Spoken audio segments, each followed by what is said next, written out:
everybody. I'm Cassidy, one of your Indianapolis Colts cheerleaders, and you're watching the Believe in Colts podcast. What's going on, Colts Nation? I'm Lawrence Owen. With me, as usual, is Jerraud Powers. We're back with Believe in Colts. Jerraud, how are you doing this Monday morning? Doing good, man. Ready to start the week off. I'm doing great. How about yourself? I'm doing. Had a lot of good football over the weekend. A lot of interesting things that came up, and we're going to get into that, especially the Colts versus Lions. We're also going to talk a little bit about cut blocks and the opinions that are kind of rolling around, not just through the not just through social media, obviously, but through the NFL, players and coaches and how we think about these things. But before we get started with that, I just want to say that I apologize. The last broadcast was supposed to be one of the Believe shirts that we were going to give away. I've got it right here. We're going to go ahead and give that away right now. The heck with it, early on. But you're going to have to stay for the word or phrase to get in on the next one. But we're going to give this away today. The word, phrase, name that was on that you were supposed to put in was Jerraud Powers. 12 people put that in the comment section. Showed Jerraud. Give me a number between 1 and 12. 7. 7. That's awesome. 1, 2, 3, 4, 5, 6, 7. That is Sean Davis, ladies and gentlemen. Congratulations, Sean Davis, for getting a Believe shirt signed by a whole bunch of Colts players, some coaches, Matt Taylor, things of that nature. Hit me back in this video. I will have a pinned tweet for you to reply to, and we will get together and I can get a shipping address from you. But congratulations. And now let's talk about betting. Yeah, that's right. Bet online is the fastest and easiest way to wager on all your favorite sports, contests, and events with first-to-market odds and lines. Find reviews and news for every league, including Major League Baseball, NFL, NBA, NHL, combat sports, esports, even golf. BetOnline continues to be the top online resource for all your sports information, from live in-game betting, props, and futures. Head to BetOnline today or use your mobile device to join and make your first sports bet. Use our promo code BELIEVE50, that's BLEAV50, to receive your 50% welcome bonus on your first deposit. BetOnline, where the game starts. Well, Jerraud, this past Saturday at 1 o'clock, we had an interesting game against the Detroit Lions. Just kind of overall, what was your thought process as you was watching this game? Knowing that the starters wasn't going to play and it was going to be more of the reserve guys, you knew it was going to be some mistakes out there. You knew it was going to be groups of guys that probably haven't been with certain groups as far as rotation, ones, twos, threes, and all that. So new faces. I thought it was good. I thought a couple players stood out. This is what you're kind of looking for in those games. You're looking for some young guys, role player type guys that kind of stand out and do their thing, even though the statistics or the way the game is played might not look, how you expect it to look. But it was a few players out there that I felt like took advantage of the opportunity of getting those reps like they did. Absolutely. Now we're going to talk about a few of those players. I do want to kind of bring up a little worrisome part, in my opinion. And, obviously, you can do all you want when it comes to disciplining me for saying, why are you breaking down preseason games? It's not important. But the run defense is a little bit worrisome for me. Okay. I agree. And I'm curious, do you think this is a talent situation or a scheme situation with Gus Bradley wanting his defensive line to shoot gaps rather than hold gaps? It's hard to say either. It looked like just misfits. It looks like players just not fitting how they supposed to fit or having mistakes, which will happen in preseason, will happen a lot. But you look at some of the reports or you hear some of the stories coming out of camp, and it sounds like that's been kind of an issue throughout camp. But it's still fixable. Still, nothing is, counting as we speak. The season is still a few weeks away. But a little concerning. You definitely, it don't matter what group in or, who's playing the game. You definitely don't want to, give up the run in any type of matter, whether it's practice or in a preseason game. So I'm a little concerned when it comes to that a little bit. But overall, not that worried yet, if that makes sense. Yeah, yeah, I get you, and again, that's where I'm sitting at. I'm kind of like, well, maybe this is more of a situation where O line or the D line coach Nate Ollie or Gus Bradley are just like, don't worry about filling your gaps and hit. I want to see what you could do in this situation when it comes to pressure wise or something like that. Oh no, You don't think so? trust me, these coaches don't do that. If you're supposed to hit a Oh, certain gap, I mean, you got to think these guys are getting evaluated to do their job. So it's not a coach out there telling a player to just go out there and play, make plays or whatever, whatever the call is, whatever the stunt is, whatever the fit or the responsibility for each player. I mean, that's how they're getting evaluated. Every player get grade sheets, after games, that next day after you watch film to show you if you got a plus or a minus for each rep that you played. And, if you got a bunch of minuses on your grade sheets, you're probably not going to make the team. So it's definitely a situation where I think guys are just having mistakes within the scheme, just trying to understand what they have or what they got from a responsibility standpoint. But I wouldn't say it's a scheme problem because everybody knows a cover 3 style scheme, you're pretty gap sound in the run defense just because you normally have about 8 in the box. okay, okay. Um, you said that there was some guys that stood out for you as a defensive back. Was there any guys in the secondary that stood out to you? Man, 25, Harvard. I just went blank dead on his name. Safety. It was hard. The draft pick, 6th round. Oh crap! I just went I blank got dead on his dang name. I was just dang watching him. I But got you. I got you. I got it right here. Hold on. 25. Rodney Thomas. Rodney Thomas. Yes, just seeing him flying around, open field tackles, seemed like to have an idea on where he needs to be. But seeing him come out of the middle of the field where a couple of those runs spat out to where they're like guys are coming free untouched in the secondary, those are hard tackles to make. So watching him kind of fly around and make some tough tackles and some tough situations. I think he had himself a good game far as when you go back and watch the film from a coaching standpoint, effort plays and things like that. I thought he really stood out, especially in that first half. Awesome. Awesome. Yeah.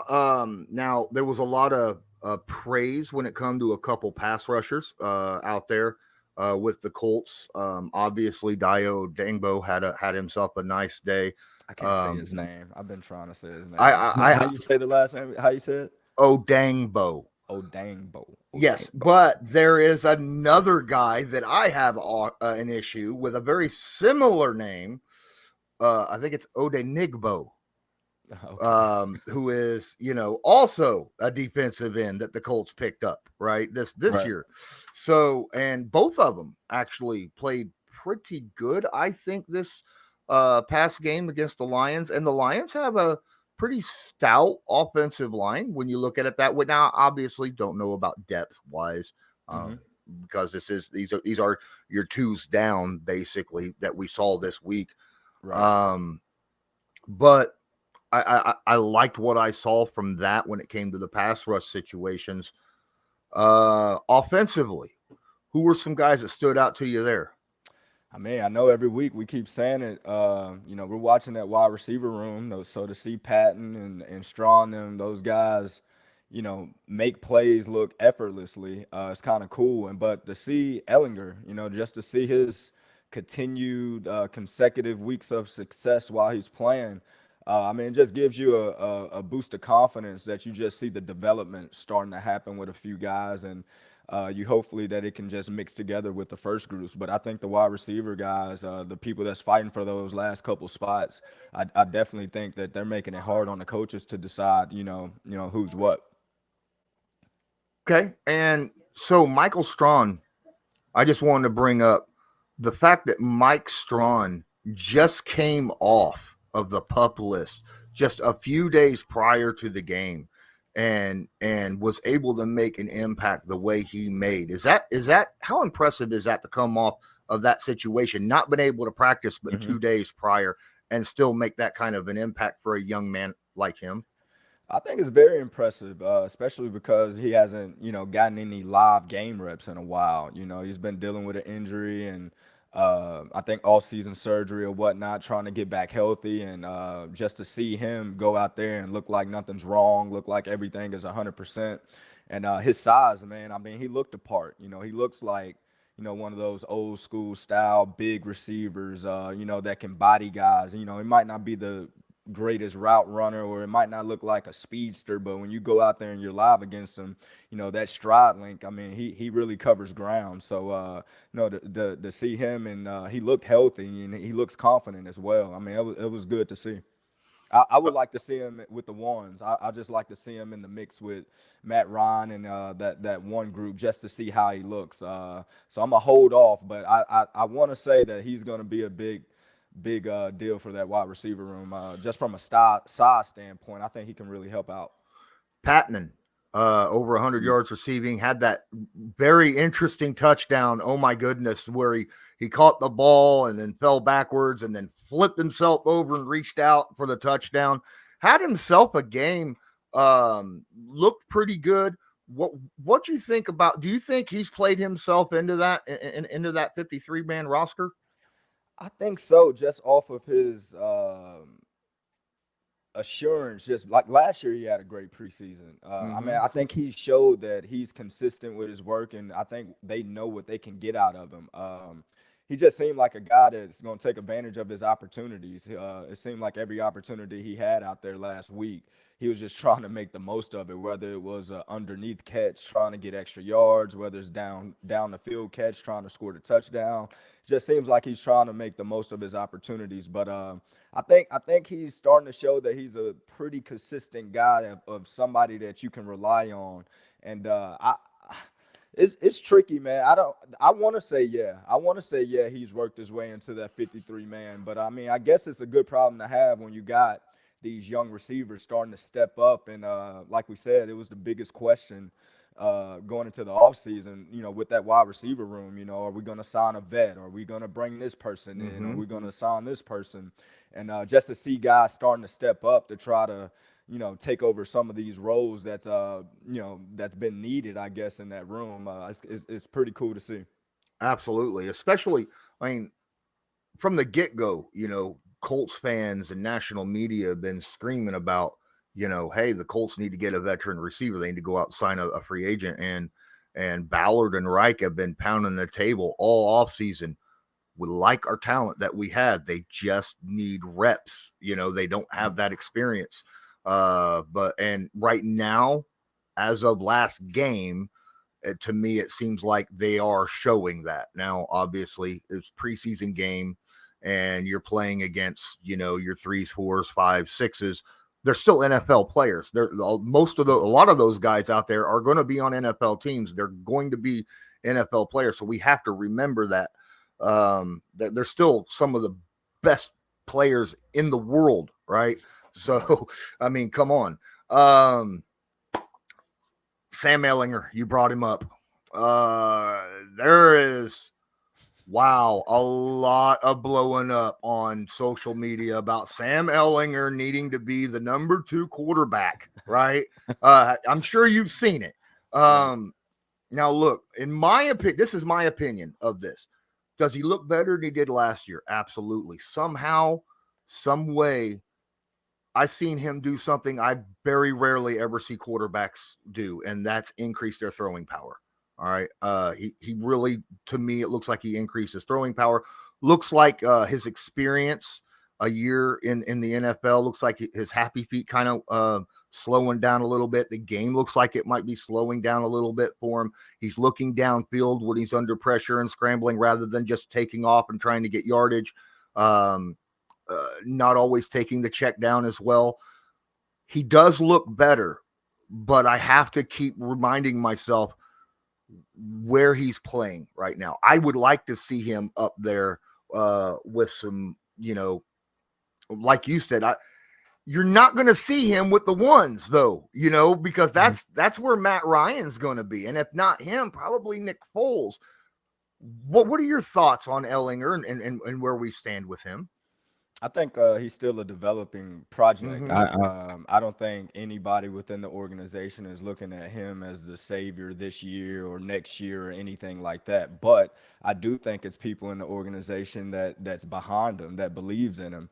And I mean, it's a reason why you get drafted at a quarterback. You don't waste, any draft pick on a quarterback that you don't think that can potentially have some type of vital role in your system, which is either the starter or the main backup. And right now, of course, I don't think he's ready to be the number 2 guy, just because we've seen over the past couple years, if anything happened to your number 1, your number 2 needs to be ready to win a game, needs to be ready to take the same team to the playoffs. It can't be a huge drop off.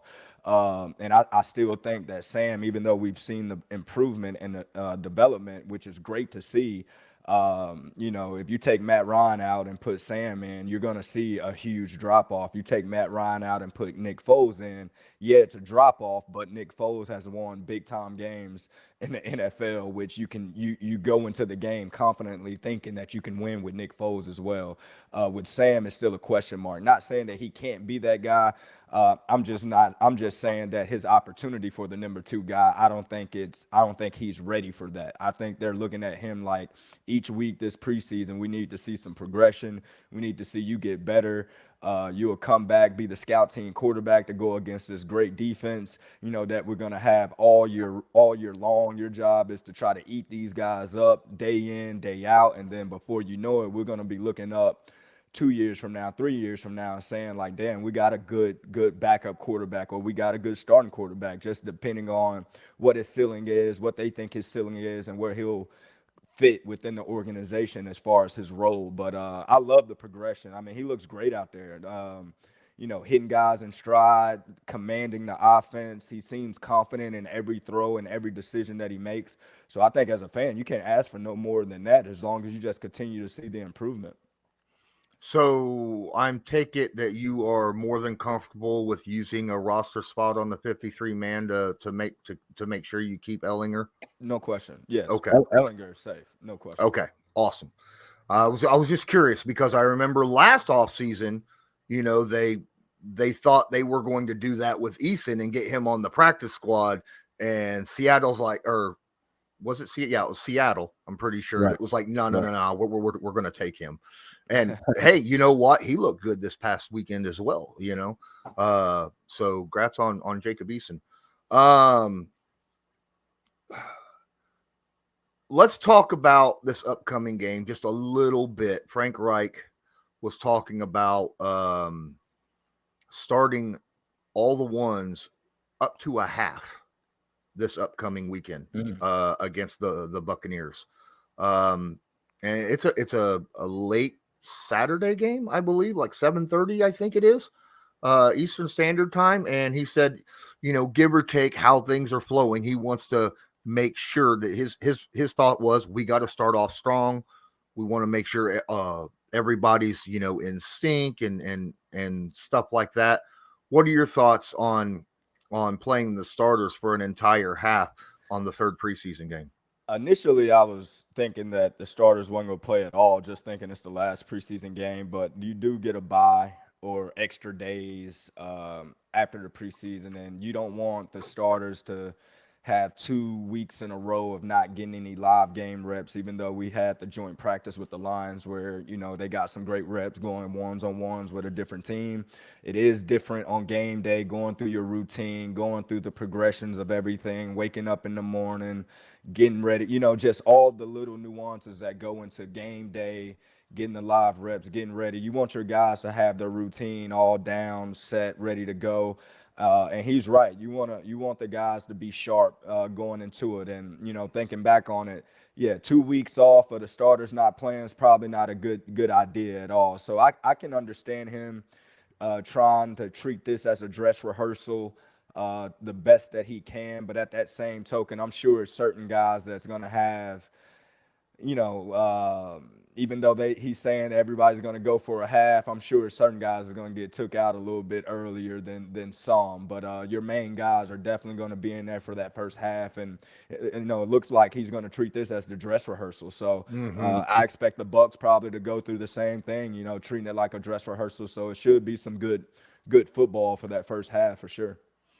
You talked about you would like to see certain wide receivers with the ones. Would you, for instance, maybe take out Michael Pittman in like the second quarter and put Strawn in just to see what he looks like with Matt Ryan or something if you were the coach?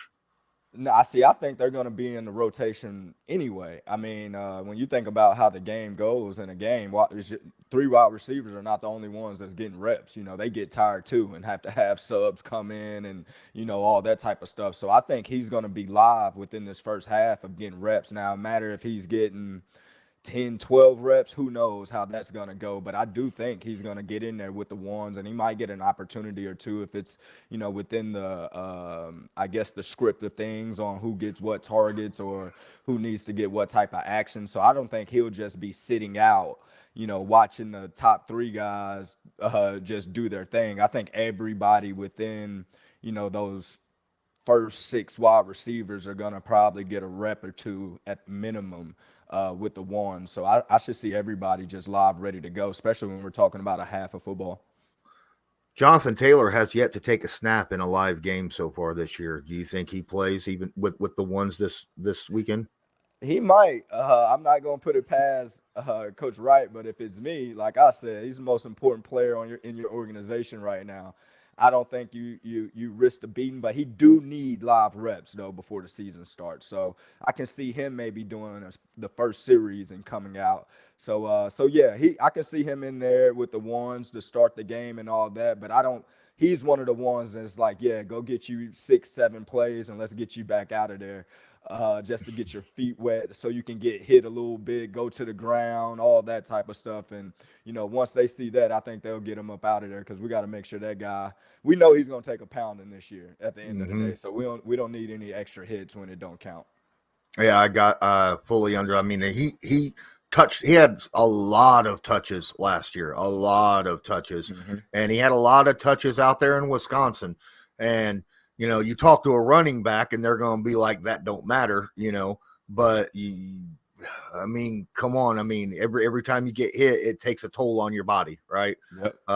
So we gotta limit that as much as possible, but still keep him fresh enough to be playing at his best every time he does touch the ball. So I get where you're coming from on that. When it comes to the games, whether it be Lions or this upcoming game against the Tampa Bay Buccaneers, is there anything else you want to touch on? I mean, last preseason game, get the guys in, get them wet the first half, let them feel the real seriousness of true game-like situations and get them up out of there and get ready for week 1. Just hope nothing happen to anybody that when it comes to getting banged up or anything like that. So that's my only thought going into this last preseason game. Even though I want the ones and everybody I'm ready for that type of action. At that same token, I hope week 1 everybody is 100% and not 90, not 85, not 80. That week 1 I want everybody 100% just ready to go.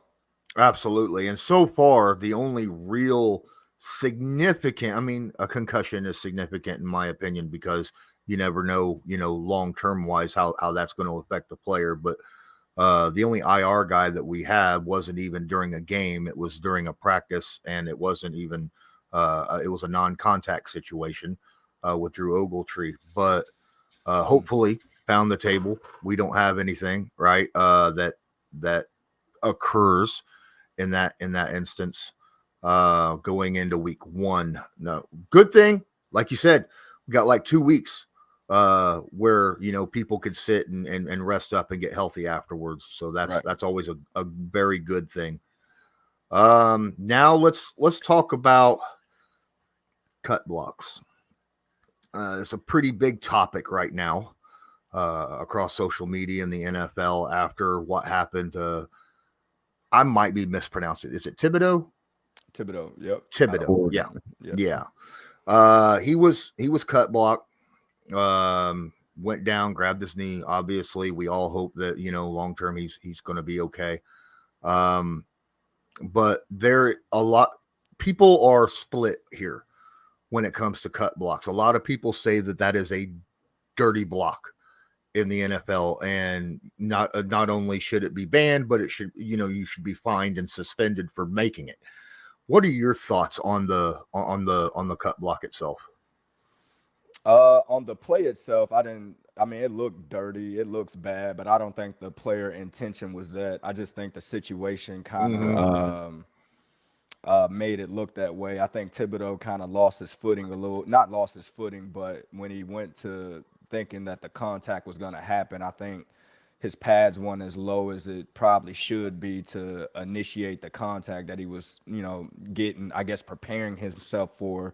So it left his leg a little vulnerable. And then the offensive lineman at the angle he was coming at, that's what I mean by it. They were just at two different angles to where it just looked bad. But I don't think the lineman's intention was to, do anything that was dirty, even though it looked dirty. But at that same token, the cut block is dirty, if that makes sense. I think they got a rule in place now that, for pulling linemen, corners can't come in and they can't cut linemen no more on blocks or anything like that. So they have to hit linemen up high, which we're talking about 180-pound type corner going against 300-pound type linemen, and they're telling, defenders that you have to hit these guys high if they're coming at the same. So if there's like a crack toss type play, so let's just envision that type play, running play, crack toss, wide receiver cracks down on the linebacker, blocks him. So you have a pulling guard that's coming around with the running back right behind him.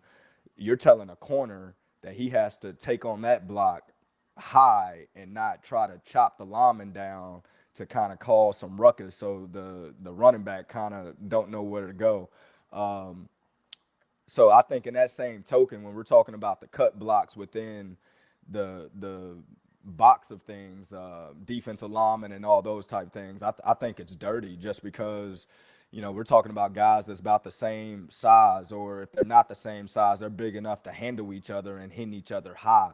So there's really no point of trying to go low on one another. And cut blocks for it's same situation when we're talking about running backs, cutting big defensive linemen. Everybody can look at that as like, yeah, that can be dirty or looked on as dirty as well. But, at that same token, how else are you going to tell a 200-pound running back to block a 330-pound defensive lineman? So it has to be some type of give and take. So that, because that's the same situation as we're talking corner, but they're not letting the corners do that anymore. So as a running back, you can still protect yourself and do it, but defenders, we have to play a different way. So I think you get a lot of defensive guys saying it's dirty just because there's no rules for us. There's no rules to protect our guys. We're always the one that's just got to take it for what it is. So I can understand why our side, the defensive players, defensive-minded people are upset, just because it just always seems like we're protecting the opposite side of the ball in the offense. The whole game is designed to protect them and not necessarily us. So I hope Thibodeau's knee is okay. I hope he's not seriously injured or anything like that. But it is a legal block. I mean, within the rules, we can't say that anything that player did was wrong. But just like everywhere else, there's certain etiquettes. There's certain unwritten laws, that people try to abide by within the sport. But I don't think this was a situation where the player was doing something, intended to hurt the guy. A lot of times you're being coached to take blocks a certain way, and you're being coached to block people a certain way. So I'm not going to put everything on the player. But like I said, I do understand defensive-minded people, former defensive players, current defensive players being upset just because we don't have any rules to protect us at the end of the day. So anytime anything bad happened in a situation like this, of course, we're going to scream and shout and do all those type things because we want to be heard as well from a defensive standpoint. Well, I just want to bring up something real quick when it comes to this, kind of the flip side. When an offensive player has the football and they're like, out on the edge, one-on-one, Bob Sanders was well known, like praised for the way he tackled by leading with his shoulder, driving through the legs, using his body, driving through the legs to tackle somebody. is that a lot different than the blocking down there low as well? I mean, because I to think me that's see, I think that's two different things. Like a guy running the football and a guy being tackled. Like you got to tackle him by any means necessary. yeah. There's no special way, even though they teach you how to form tackle. There's no special way that you have to, perform or do to get a guy on the ground. Your job as a defender is just make sure he gets on the ground. So I look at that like when you're talking ball carriers, I look at that as different. I mean, you got to do whatever you got to do to, to tackle a guy. But when you're talking about, blocking a guy, using your hands, and all those type things that kind of come in, it can get tricky. Wide receivers do it to DBs. They'll run. A DB might be playing off the ball. They'll run at a guy. A guy thinks they're about to just engage with their hands, and at the last second, they'll just dive at their ankles. So the same token with a running back running the ball, if a guy dives at his ankles, try to grab anything that he can grab, and and you fall or you get tackled from that, then yeah. But if a guy is running the ball and he might be in a vulnerable state to where he might not see a guy coming from another angle and he's coming from behind and the guy just dives at his knees. Yeah, I mean, it's a certain etiquette that we talk about as players that you just don't do. Like you always want to protect guys. You're not intentionally trying to hurt guys. So if that was a situation, a guy might look at that as intentional. Like, I can't even see you. You're behind me. You're intentionally diving at my knees. Like that's intentional. But whenever it's, I can look at you, you see me coming, I see you coming. Like, you're just taught as a player to protect yourself at all times. Anything might happen, but the etiquette kicks in where you don't see someone coming or you're in a vulnerable state and your leg is here or that. Players know what they're doing when that type of stuff happens. So that's why I think that might be two just different type of situations. Okay.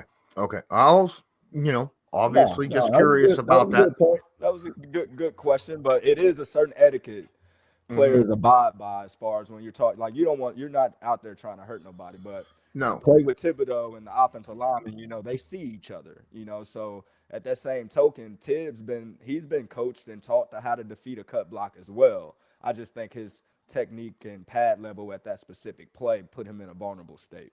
Well, I kind of look at, the injuries to Thibodeau and the injury to Paris Campbell 2 years ago looked very similar situations, right?